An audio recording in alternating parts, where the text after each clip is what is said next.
il y a une conduite, comment dire, complètement déconnectée de l'honneur, déjà, de l'honneur lui-même, conduite de François Hollande, qui est déconnectée de l'honneur et qui, pour moi, est insupportable.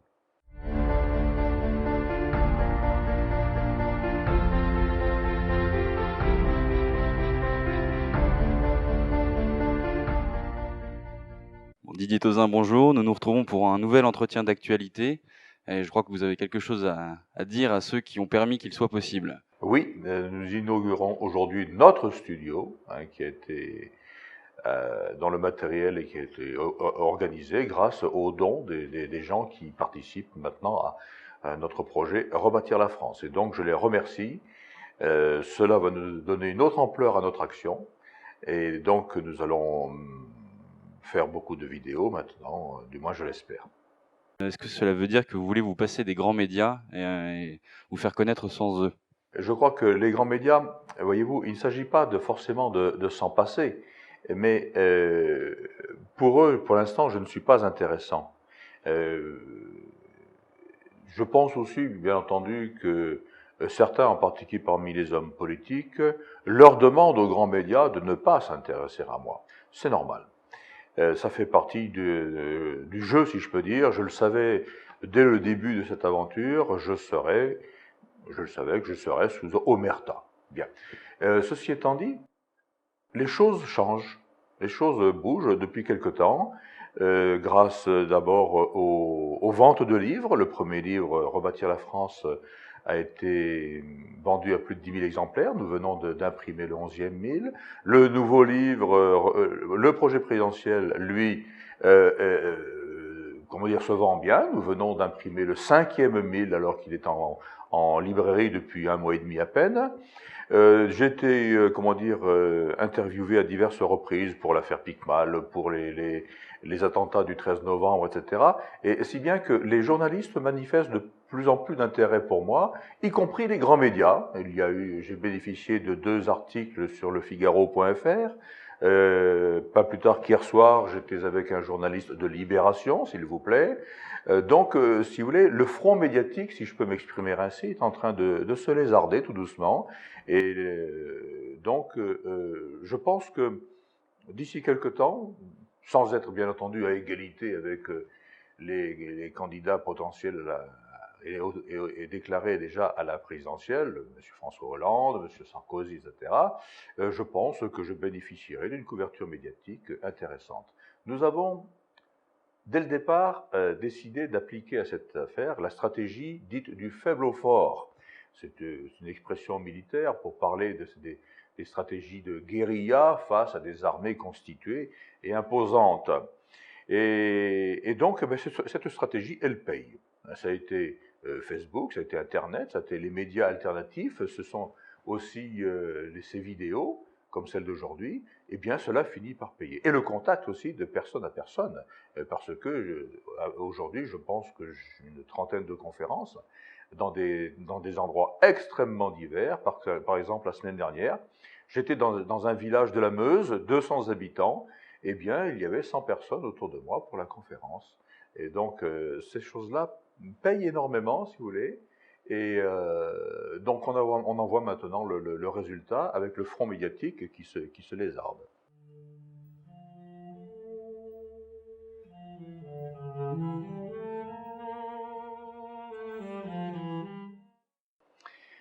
En Europe occidentale.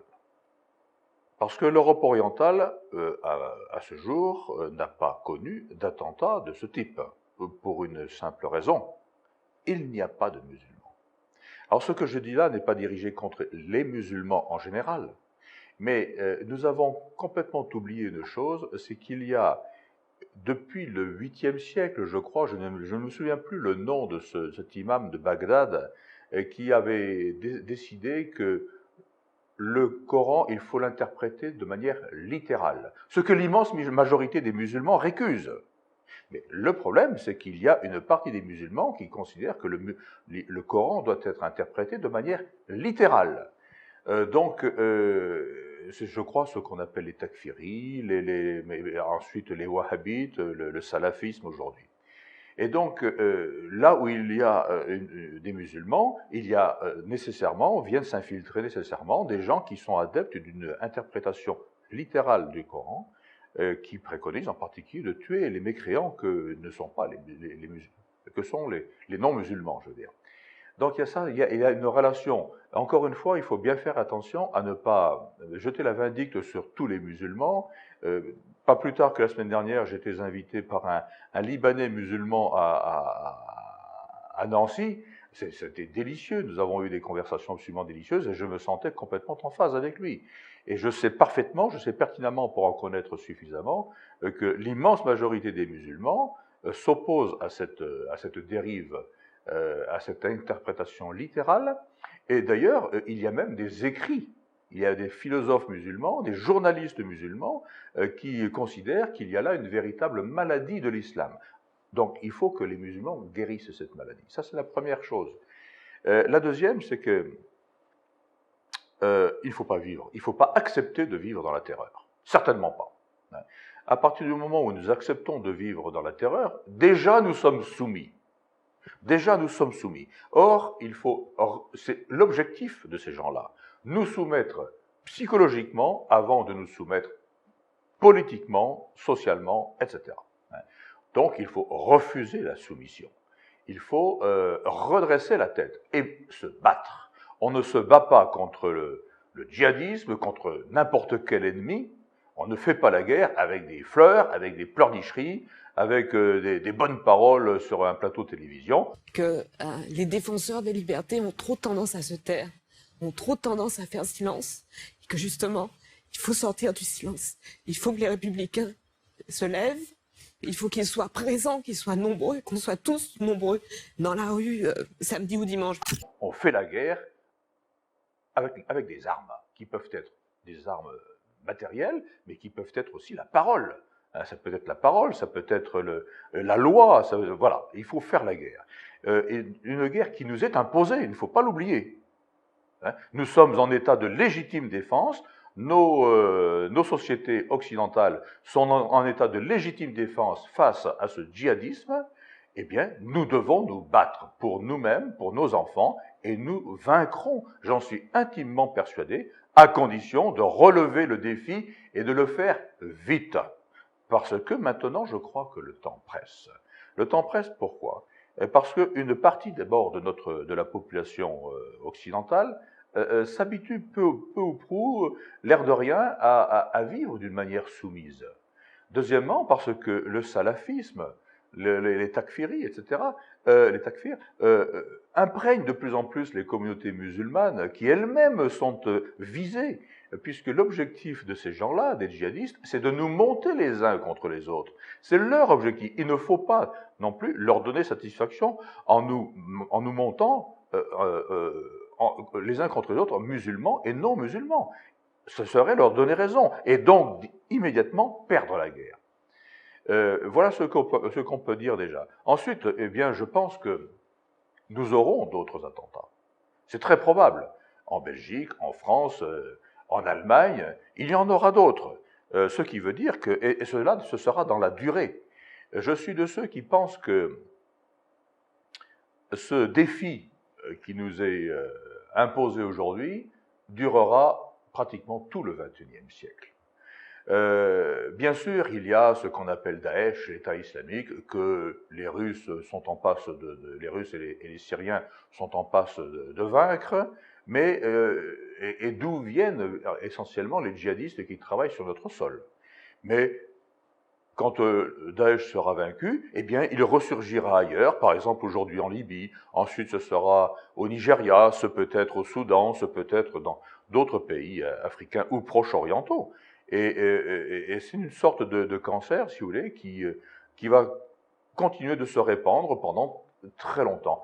Et encore une fois, il faut être comme nos gouvernants occidentaux d'aujourd'hui, complètement ignares en matière d'histoire, de religion, en particulier de l'islam en l'occurrence, en matière d'histoire, de religion, complètement ignares culturellement en général, pour ne pas se souvenir que ce phénomène djihadiste que nous appelons aussi aujourd'hui le djihadisme, est un phénomène qui se produit quasiment tous les siècles, depuis donc, non pas l'Hégire elle-même, depuis la naissance de l'islam, mais depuis que cet imam Baghdadi, au 8e siècle, a décidé qu'il fallait interpréter de manière littérale, quasiment à tous les siècles. Il y a eu le mahdisme au Soudan au 19e siècle, les sénoucistes au Sahara à l'époque pendant la Première Guerre mondiale, qui ont assassiné en particulier le père de Foucault, etc. Et c'est un phénomène résurgent. Et à chaque fois, si vous voulez, il finit par se résorber, il est vaincu plus ou moins militairement, mais il finit par se résorber, mais il renaît. Bon, et bien voilà, nous sommes à une époque où ce phénomène,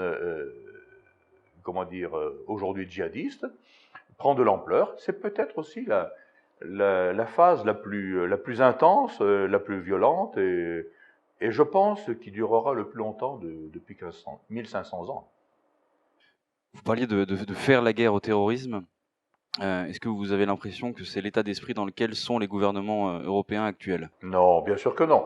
Ils ne sont pas dans l'esprit de faire la guerre. Aujourd'hui, il faut bien se dire que gouverner la France en particulier, mais aussi la Belgique et l'Allemagne, c'est faire la guerre. Faire la guerre. Alors, pas forcément une guerre de très haute intensité comme 14-18 ou 39-45, non, mais c'est faire la guerre au djihadisme en particulier. Et ils ne sont pas du tout dans cet état d'esprit, parce que ce qui importe, par exemple, à M. François Hollande, aujourd'hui, son horizon lointain à lui, c'est 1 an. C'est la prochaine présidentielle. Ce qui est une aberration totale en matière de politique. Je dis François Hollande, mais ça aurait été la même chose avec un autre, Nicolas Sarkozy, ou peu importe. C'est une aberration en termes de politique, parce que la politique, c'est justement l'appréhension de la très longue durée pour agir aujourd'hui pour la longue durée. J'aime beaucoup cette phrase de Golda Meir. C'est bon pour un politicien que de s'occuper de la prochaine élection. Un homme d'État s'intéresse à la prochaine génération. Et c'est exactement ce que ne font pas nos hommes politiques d'aujourd'hui. Le long terme aujourd'hui en France, c'est 1 an, c'est la prochaine présidentielle. Pour moi, c'est une aberration. C'est une aberration. On n'est pas du tout dans la politique, mais on est dans la cuisine électorale. Est-ce que faire la guerre au terrorisme veut dire que pour autant vous cautionnez les interventions précédentes en Libye, les actions françaises en Syrie qui ont eu lieu et qui ont quand même pour large part concouru à la situation actuelle? Ah non, justement, non.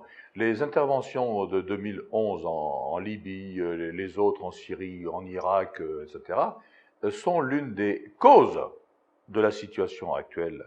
Il ne faut quand même pas oublier que les Américains en particulier ont une relation avec le djihadisme perverse, hein, et cela depuis les années 80. C'est eux-mêmes qui ont suscité les talibans pour lutter contre l'Union soviétique dans les années 80, qui leur ont fourni d'ailleurs des armes, en particulier des missiles solaires, qui ensuite se sont retournés contre les Américains quand eux-mêmes sont intervenus contre les talibans au Pakistan. De même, l'intervention de Nicolas Sarkozy en Libye était, d'un point de vue stratégique, totalement aberrante. Totalement aberrante. Il ne s'agit pas de bénir Kadhafi. J'ai lutté contre lui en Afrique pendant fort longtemps. Je me suis fait tirer dessus par ses soldats. Donc il ne s'agit pas d'un amour particulier pour Kadhafi, mais il était devenu avec le temps un stabilisateur de l'Afrique. Un stabilisateur. Et d'ailleurs, quand il a été tué, je sais que certains chefs d'État africains l'ont fort regretté, énormément regretté, non pas par un amour particulier pour Kadhafi, mais parce que lui était un stabilisateur du continent africain. Nous avons fait une faute magistrale. Nicolas Sarkozy a fait une faute politique magistrale en détruisant la Libye, qui était aussi, si vous voulez, un tampon entre l'immigration d'Afrique du Sud vers chez nous, qui empêchait l'émergence du djihadisme, etc. Et donc là, en détruisant la Libye, il a donné libre cours, si je peux dire, il a fait sortir tous ces diables de la boîte de Pandore. Bien maintenant, la question sacrée que tout le monde se pose, que faire? Que faire pour lutter contre un ennemi de l'intérieur qui n'a pas d'uniforme, qui ne se bat pas sur un front et qui est au milieu de nos populations? Que faire? Comment protéger la population française? D'abord, il faut prendre conscience du fait que c'est une guerre tout à fait particulière. Vous avez dit, ils n'ont pas d'uniforme, c'est-à-dire que nous les croisons dans la rue sans le savoir. Nous pouvons les croiser dans la rue sans le savoir, parce qu'il n'y a quand même pas à tous les carrefours. Et donc, d'abord, ce qu'il faut faire, c'est forcer sur le renseignement, et en particulier le renseignement humain. Depuis de longues années maintenant, on s'est intéressé beaucoup plus au renseignement technologique, disons. Eh bien, il faut revenir au renseignement humain, c'est absolument essentiel. Et donc, les services de renseignement savent très bien faire cela, hein, infiltrer ces filières djihadistes, etc. Voilà. Revenir au renseignement humain. Ensuite, il faut bien surpenser que une guerre, elle entre dans la durée, toujours dans la durée, et il faut des moyens. Il faut aussi avoir une psychologie de guerre. Donc, pour vaincre, il faut vouloir. Hein. D'ailleurs, désormais, il faut abandonner ces attitudes, pardonnez-moi, de bisounours, hein, à l'égard de cette situation. Il faut vouloir vaincre, donc il faut vouloir se battre. Et, en l'occurrence, au niveau politique, il est impératif aujourd'hui de revoir la dimension de nos forces armées, en particulier de l'armée de terre et de la gendarmerie et de la police, qui sont radicalement sous-dimensionnées. Personnellement, je considère que si on ajoute à cette guerre qui nous est faite d'autres risques potentiels qui pèsent sur la France et l'Europe à travers le monde, et je dis bien à travers le monde, parce que je pense en particulier à notre espace maritime, le deuxième au monde, eh bien nous devons doubler les budgets militaires. L'Europe est aujourd'hui la région du monde qui est la plus menacée. Eh bien, c'est la seule région du monde où les budgets militaires sont réduits d'année en année. Aujourd'hui, la France consacre même pas 1,5% de son PIB aux armées, alors que les États-Unis, la Chine, la Russie y consacrent 3%. Je considère que nous devons passer à 3%. 3%. En forçant initialement, donc, sur l'armée de terre, en particulier l'infanterie, la police, la gendarmerie, et puis ultérieurement sur la marine, etc. Nous ne devons rien omettre, parce que le XXIe siècle sera un siècle dangereux, un siècle de combat. Il faut l'accepter, sinon nous avons perdu d'avance. Parce qu'une guerre, elle se gagne d'abord dans les mentalités. Il faut vouloir la gagner, ou bien nous sommes perdants d'avance.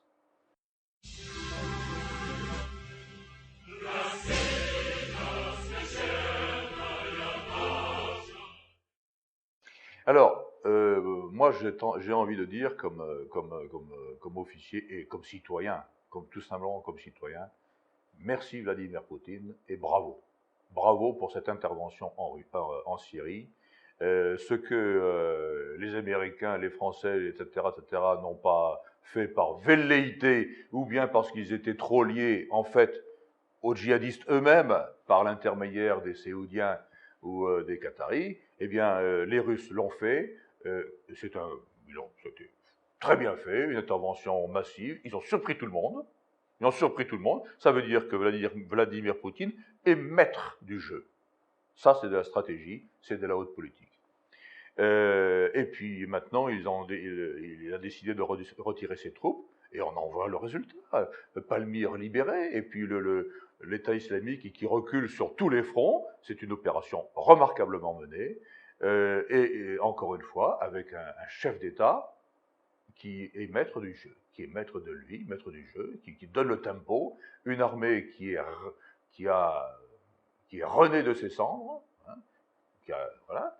Et donc, voilà ce que j'en pense, une intervention très bien, tout à fait à propos, qui est susceptible, si les gouvernements occidentaux savent justement changer leur attitude à l'égard de la Russie, de la Syrie, de la Turquie, etc., qui est susceptible de rebattre les cartes et de nous donner une nouvelle dynamique. Donc oui, je considère que nous devons enfin revenir au réalisme politique et donc considérer que sur cette affaire proche-orientale, sur le djihadisme en général, la Russie est notre allié. Je l'ai dit et je le répète, nous ne sommes plus en 1960. Dimitri Medvedev l'a dit lui-même, il faudrait savoir, à l'égard des chancelleries, il faudrait savoir si nous sommes encore en 1962 ou bien en 2016. Il a raison. Il faut comprendre que nous ne sommes plus au temps de la guerre froide. La Russie n'est pas l'URSS, elle n'est pas du tout notre ennemi. Au contraire, nous avons de multiples intérêts en commun. Et quant à moi, aujourd'hui, je considère que nous devons non pas tisser une alliance formalisée, le problème n'est pas là, mais avoir à l'égard de la Russie une attitude, un partenariat de fait. Un partenariat de fait pour vaincre définitivement l'État islamique, pour arrêter le flux des migrants, restaurer la souveraineté et la paix en Syrie, au Proche-Orient en général, et puis permettre à l'Europe de sortir de cette, même pas une torpeur, si vous voulez, mais c'est de cette tendance suicidaire qu'elle connaît depuis 1945. Il y a un enjeu extrêmement important dans cette affaire, extrêmement important. Et je crois que nous ne pouvons pas compter sur les Américains, parce qu'eux-mêmes sont dans une situation intérieure qui devient de plus en plus difficile. Eux-mêmes aussi sont soumis, si vous voulez. Je crois que c'est le président Roosevelt, il y a déjà pas mal de temps. Donc c'était juste après la Seconde Guerre mondiale. Le général Roosevelt, ou Eisenhower peut-être, je ne me souviens plus, l'un des deux, qui disait « Si nous laissons faire les choses, un jour le monde sera gouverné par le lobby militaro-industriel américain. » In the councils of government, we must guard against the acquisition of unwarranted influence, whether sought or unsought, by the military-industrial complex. The potential for the disastrous rise of misplaced power exists and will persist. We must never let the weight of this combination endanger our liberties or democratic processes. Only an alert and knowledgeable citizenry can compel the proper meshing of the huge industrial and military machinery of defense with our peaceful methods and goals, so that security and liberty may prosper together. Eh bien, nous sommes dans cette tendance, si vous voulez. Et ça, c'est inadmissible. Les Américains eux-mêmes sont, d'une certaine manière, la politique américaine est elle-même, d'une certaine manière, soumise à ce lobby. Il ne s'agit pas de faire de complotisme, il s'agit de regarder les choses en face, parce que, en fait, ce qu'on appelle aujourd'hui le complotisme, c'est les jeux de pouvoir qui ont toujours lieu tout au long de l'histoire de l'humanité, entre les gens qui cherchent la puissance, le pouvoir, voilà. Donc, il s'agit de cela.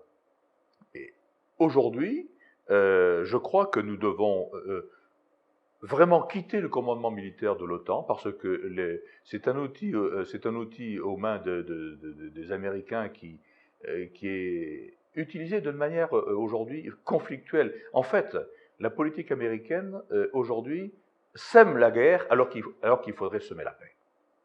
Et je crois au contraire que la démarche politique, diplomatique et militaire de la Russie, elle, est beaucoup plus dans une démarche de pacification des rapports humains et internationaux. Franchement, aujourd'hui, non seulement on n'a vraiment pas besoin d'une guerre avec la Russie, comme cela pourrait très bien être par le fait simple que l'OTAN multiplie par 4 les crédits pour l'Europe de l'Est face à la Russie, qui ne comprend pas très bien. Non seulement on n'a pas besoin d'une guerre contre la Russie, mais on n'a pas besoin de guerre du tout. Et surtout, le monde aujourd'hui est tellement imprégné d'une violence qui est devenue quasiment culturelle. Il y a un tel amoncellement d'armes, de destruction massive, que moi je crains énormément, si vous voulez, qu'une étincelle, la moindre étincelle, provoque un embrasement général. D'ailleurs, je ne suis pas le seul à y penser.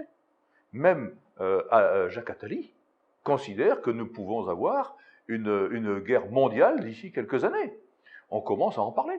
La différence est qu'il la souhaite, personnellement.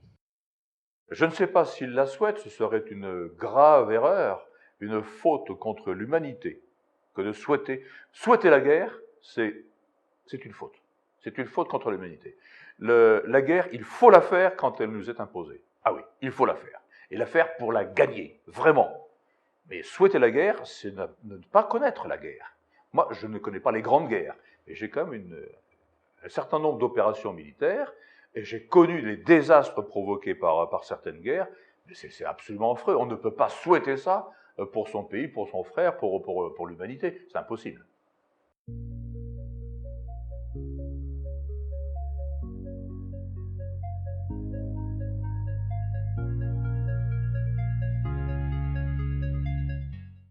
Oui. Alors que l'espérance de vie diminue, c'est sans doute le fait de notre mode de vie déjà. Je pense que l'écologie est en cause. Nous avons un comportement écologique qui n'est pas très sain, même pas sain du tout. Mais cela oblige aussi, si vous voulez, à recentrer l'écologie justement sur ce qu'elle devrait être. Quand j'écoute certains écologistes, il faudrait, pour sauver la planète, éradiquer l'espèce humaine, ce qui est totalement aberrant. Au contraire, l'homme doit être au centre de l'écologie, comme il doit être au centre de la politique, de l'économie, etc., au centre de l'écologie. Très important. Et quand je vois que, un agriculteur se suicide tous les jours ou tous les 2 jours, 3 entrepreneurs par jour, etc., que 10 000 jeunes se suicident chaque année par mal-être, ça c'est un véritable problème écologique qui dépasse les petits oiseaux et les jolies fleurs. Moi j'adore les oiseaux et les fleurs, mais la politique et l'écologie, c'est s'occuper de l'être humain. Donc il y a bien beaucoup de choses à faire. Mais cela démontre aussi que nous avons peut-être un mode de vie qui n'est pas... qui est agressif à l'égard de l'être humain en général. Ça, c'est une chose. Ensuite, la démographie française, aujourd'hui, elle est en berne, quoi qu'on en dise. Ne n'arrêtons pas de nous vanter de notre dynamisme démographique. C'est faux, il n'y a pas de dynamisme démographique en France. Nous ne remplaçons pas les générations, ou à peine, et essentiellement par l'apport migratoire, ce qui signifie, comme le disait, je crois, Charles Pasqua, que lorsqu'une nation ne fait plus ses enfants, elle va mourir. Et nous avons un cas très précis aujourd'hui, c'est l'Allemagne, qui ne fait plus assez d'enfants depuis 1945, et qui donc aujourd'hui est dans une telle dépression démographique, bien qu'on peut estimer que l'Allemagne européenne est en voie de perdition définitive. Voilà. Les progressions démographiques, d'ailleurs, les projections, montrent que vers 2080-90, il y aura 30 millions d'Allemands, sauf apport migratoire massif. Donc il faut faire des enfants. C'est tout simple. Et pour cela, il faut avoir une politique familiale digne de ce nom. La famille est la matrice de la nation. La nation n'existe pas sans la famille. Il y a un rapport très fort entre l'existence de la nation et la famille. Bien sûr, le renouvellement des générations, mais aussi l'apport culturel, la civilisation des jeunes, les relations intergénérationnelles, etc. Le rôle politique de la famille a été non seulement sous-évalué, mais contrebattu, dénigré depuis 40 ou 50 ans. Moi, je considère qu'il faut placer la famille au cœur de notre projet politique d'avenir. Pour ne parler que de gestion financière, la famille ne doit pas être considérée par l'État comme une charge, mais comme un investissement. Tiens, voilà du boudin, voilà du boudin, voilà du boudin. Alors, le devoir de réserve, d'abord, on en dit beaucoup plus que ce qu'il y a derrière le devoir de réserve. Et puis, je constate qu'aujourd'hui, il y a beaucoup de généraux, enfin beaucoup, une dizaine de généraux en deuxième section, qui s'expriment beaucoup. Alors, je suis le seul à m'être engagé politiquement, mais d'autres s'expriment, par exemple le général Soublé, qui le fait fort bien, les 3 généraux qui ont signé une lettre à destination de François Hollande, etc. Le général Picmal. Nous, officiers, je dis bien nous, officiers, parce qu'en fait, on le reste, officier. C'est une vocation qui n'est pas de, de faire une carrière ou de réussir dans la vie, c'est de servir la France. En tout temps, en tout lieu, en toutes circonstances. Servir la France. Et elle ne s'arrête pas avec la deuxième section ou la retraite. Elle continue, cette vocation. Elle est ancrée en nous, pour l'immense majorité d'entre nous. Et c'est, je crois, sans aucune concertation, parce que je ne me suis pas du tout concerné avec les généraux Picmal, Soublé et compagnie. Non, sans aucune concertation, c'est cela qui a motivé l'engagement de ces généraux, sortir du devoir de réserve, parce qu'aujourd'hui, nous avons un devoir d'expression. Nous sommes passés du devoir de réserve au devoir d'expression, tout simplement parce que l'essentiel aujourd'hui est en jeu. Quand le général Picmal va à Calais, c'est pour tirer la sonnette d'alarme, tirer le tocsin. Nous allons trop loin. Quand le général Soublé écrit son livre, eh bien c'est pour dire, voilà les dysfonctionnements qui nous mènent tout droit dans le mur. Parce qu'il y a quelque chose de plus important que leur carrière, bravo à Soublé en particulier, qui était encore en activité, et bravo, parce qu'il y a beaucoup plus important que leur carrière ou leur confort, que ces gens-là sortent de l'ombre pour parler, ou comme moi, s'engager politiquement. C'est sans aucune recherche personnelle. Le général Picmal, il va passer au tribunal. Il le savait dès le départ. Mais tout simplement, il fallait qu'il le fasse. Le général Soublé va certainement être puni, viré de l'armée, etc. Il le savait dès le départ. Et il l'a fait quand même, en connaissance de cause. Parce qu'il y a plus important que notre bien-être et notre carrière. Très bien. Alors, je crois que vous aviez un coup de gueule quant à une certaine remise d'une Légion d'honneur. Ah, je suis scandalisé, pardonnez-moi, je dis un peu trop ce mot, mais je ne supporte pas qu'on brade la Légion d'honneur. Écoutez, on a donné la Légion d'honneur à un Séoudien qui fait couper une tête tous les 2 jours pour des femmes adultères, pour des vols, etc. Bon, et qui, en plus, derrière, en sous-main, aide l'État islamique, alors que nous envoyons nos aviateurs tirer sur l'État islamique, et qui aide bien sûr l'État islamique aussi en Libye, où nous enverrons des soldats qui aident l'État islamique à Boko Haram, au Nigeria, etc. Donc il y a une conduite, complètement déconnectée de l'honneur, déjà, de l'honneur lui-même, conduite de François Hollande, qui est déconnectée de l'honneur, et qui pour moi est insupportable. Je crois que vous aviez un motif de réjouissance.